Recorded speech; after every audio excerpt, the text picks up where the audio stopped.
his hands. But Can a medium like James Van Praagh receive and interpret messages from people who have died? Some scientists believe that the techniques used by Van Praagh have more to do with his background than any type of psychic ability. In my opinion, James Van Praagh is an actor who was for a long time in search of a role to play. If you read his book, if you read the interviews with him, it's all there. He grew up in the theater. He worked for Paramount Studios. He hung around Hollywood types in hopes of finding work. He finally found work as an actor playing the role of a medium, and he's now very successful.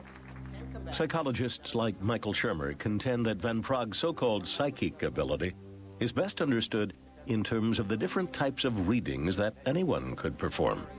Cold readings are where you literally read somebody cold. You've never seen them before, you haven't gotten information on them, and you just start throwing stuff out, lots and lots and lots of comments and questions. And the way that works is most of what you say are misses, but people will remember the hits and forget the misses, and the reason you get hits at all is through random chance. A warm reading makes statements about people that are true for virtually everyone.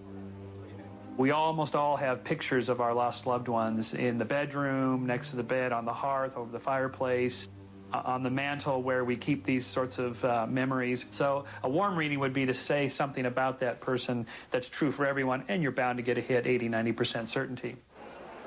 A hot reading is one where the medium actually digs into the client's past, retrieving seemingly otherworldly information from earthly sources. I've had skeptics say to me that, or actually said on national television, that I actually have a computer system set up to everyone's house in the country, which I think is extraordinary, and I think I'd be the first one to tell people I had that, because I think that's incredible. I'll go around investigating people. Information is more readily available than it's ever been in history, so it's easy to do. But in reality, I think most of the time, most psychics don't cheat like that. They don't have to.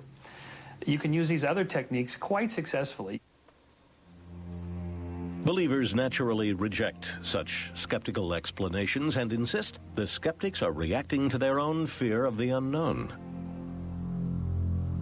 Life after death makes the psychological and the medical community nervous because it's something we can't control, measure, touch, or see. And most scientists feel threatened. They feel like a loss of control when you put something underneath them that requires a little bit of belief, a little bit of faith, plus some science. So how could one explain Van Praagh's supposed discovery of the brother Peter Redgrove never knew, and the appearance of a nun who had abused him 30 years earlier? I often hear stories about things that Van Praagh gets that are just seemingly impossible, that I can't possibly explain. But whenever I see tapes of the whole reading, I have never once seen something that he got that he couldn't have gotten from, that I couldn't have gotten from the conversation and the feedback, that I can't explain through normal means, not once. So that tells me when I hear these stories, you couldn't have possibly known that there's exaggeration on the part of the storyteller. And when they go to see Van Praagh, almost everybody suspends their disbelief. They suspend skepticism. They want the act to be real, and they are willing participants in that. And now Some psychologists tread the middle ground, believing Van Praagh's messages from beyond the grave should be given just as much credence as the advice that any of us seek from friends and colleagues. I think that it's not a bad idea to put that on your plate alongside what the university professors are saying, and the Nobel Prize winner is saying, and your local neighbor is saying. But don't get overly attached to the channeled entity any more than you're getting attached to your neighbor or the local professor. Van Praagh agrees and offers this advice to those who are considering a session with a medium or a psychic. Everyone has to question things, yes, but don't be closed-minded, be open-minded. See that life continues on.